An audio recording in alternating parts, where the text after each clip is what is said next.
So Project EPOCH just came out with a whole thing about how they're changing PvP for their server. It looks like it's going to be a mix of the old and the new when it comes to the Project EPOCH PvP.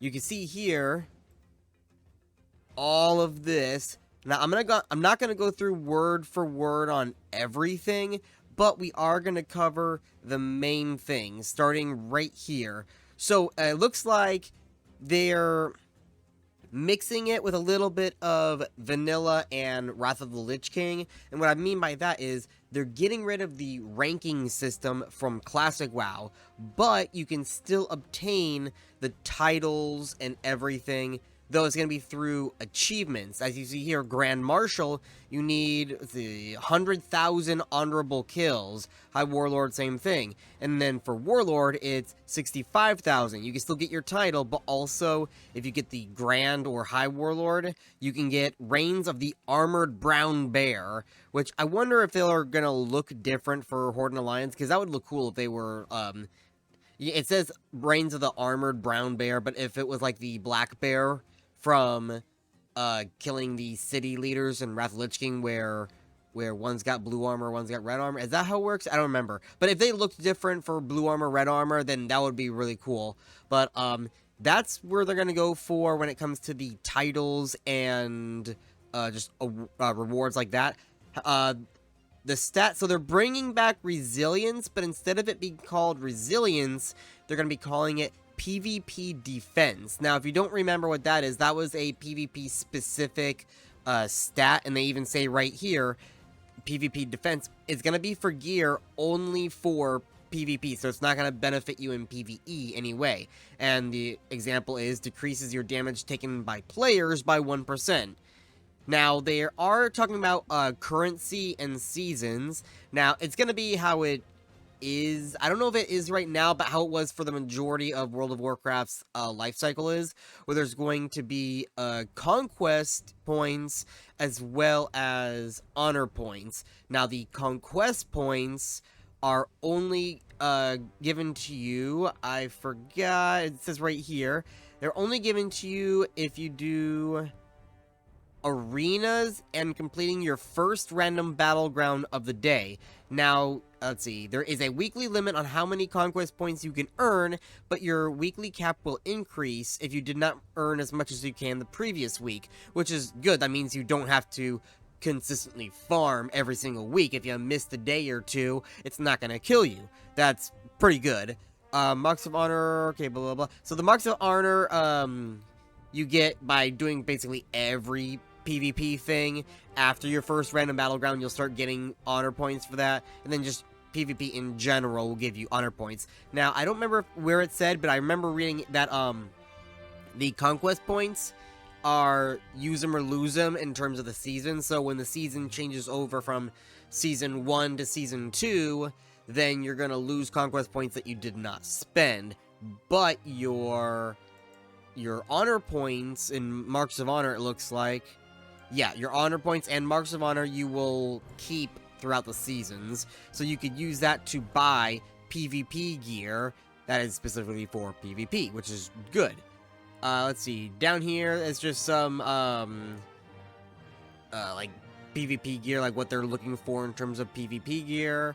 That looks cool. I mean, that is a set, obviously, but the coloration looks different from the vanilla counterpart. It's like the mage tier 1, I think. I don't remember. But yeah, pre-season level 55 PvP mage set. So yeah, I'm interested to see if they're gonna have new and different gear for PvP, especially if you could buy gear without being Grand Marshal or High Warlord. I mean, that'd be pretty cool. Let's see. So right here it says, for those enjoying doing occasional battlegrounds while leveling, fear not. Vendors in Stormwind, Orgrimmar, and the battleground arenas such as Silverwind Grove in Ashenvale or Morshan Base Camp in the Barrens have vendors that sell full sets of PvP gear for levels 15, 25, 35, and 45. So you can twink out at the whatever bracket level 9 is, and you can get gear. It won't be your exact level, but it would be gear specifically for PvP, so you could be decked out in PvP gear as a level 19 twink, which is pretty good. Yeah, that 55, at that point you're doing endgame stuff, so it doesn't really matter if there's a 55 set or not. Trinkets, so, okay, value not final, so something to change. So, a lot of trinkets in vanilla WoW didn't really give you stats. Very few of them give you stats. Most of them were for use effects. You know, you got the time watch that makes you run faster. You got the loofah for bleed effects. So, this one right here is basically the insignia of the Horde. We've had this since the beginning of time. Removes all of the movement impairing effects. Yeah. So, it looks like you're going to be able to get a 2-set value, which increases your primary stat by 20 and your stamina by additional 80 when in arenas, battlegrounds, and PvP objectives. So, I don't ever remember if that was a thing or not, but if it wasn't, I mean, still, having set bonuses that give you well, I mean, it's level 60, but still, it's a decent amount of bonuses for only being active in PvP situations. That's pretty good.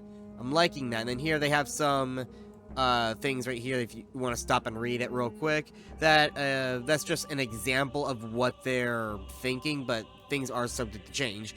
Now, battlegrounds and arenas. When Project EPOCH launches, we will only feature one battleground, Warsong Gulch.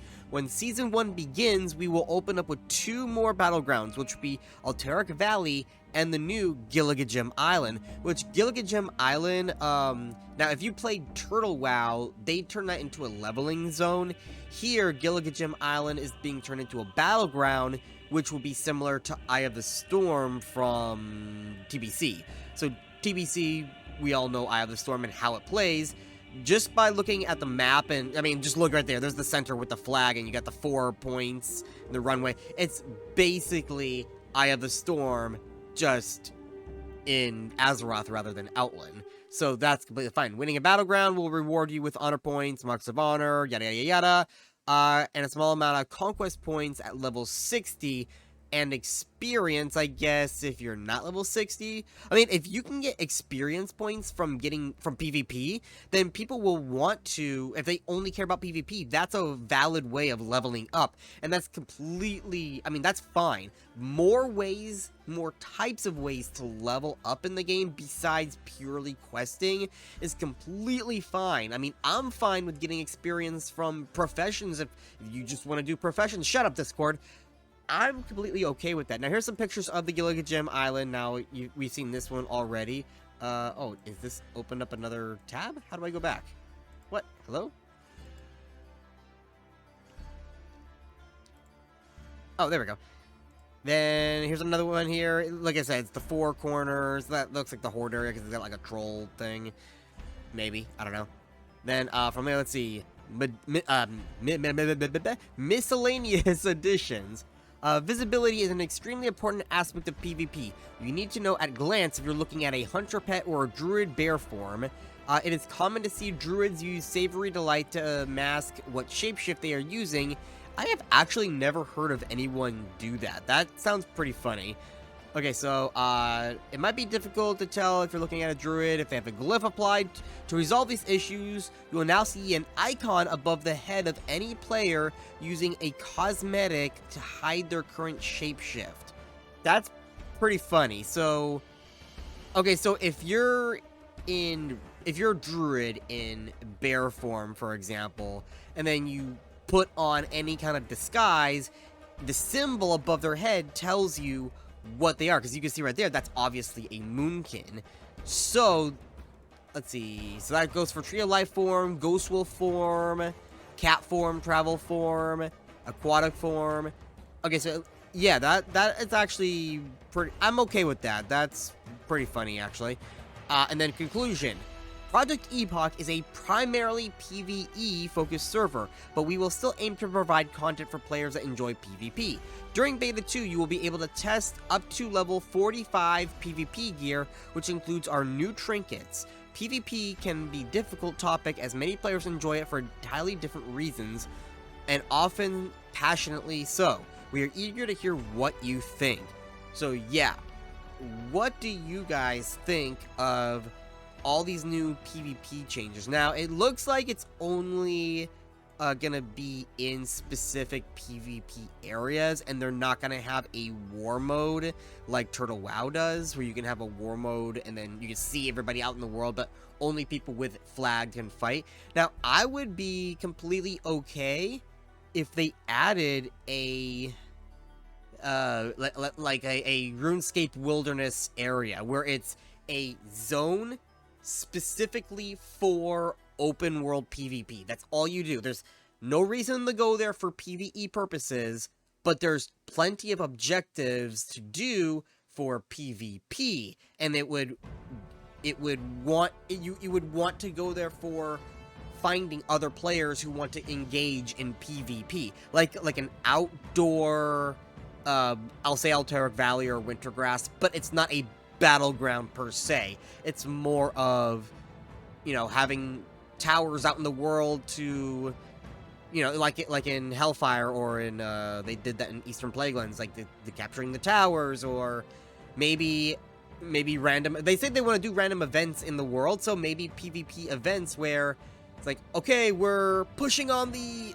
Alliance Fortress. You got a couple of NPCs that kind of run up with you with ballistas and demos, and you get to basically have like a war front, but what they were actually supposed to be. And you can just duke it out in the middle, and the Alliance could push them back, or the Horde could take it over, and then it'll grant you a bonus for like an hour or whatever. You'll get like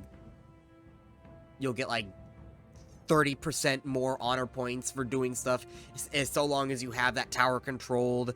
And then every so often you can try to fight for the tower again. I don't know. They can do a lot of stuff with a PvP system, especially this is already a great start, but I just gave kind of like my idea of what I think they should do.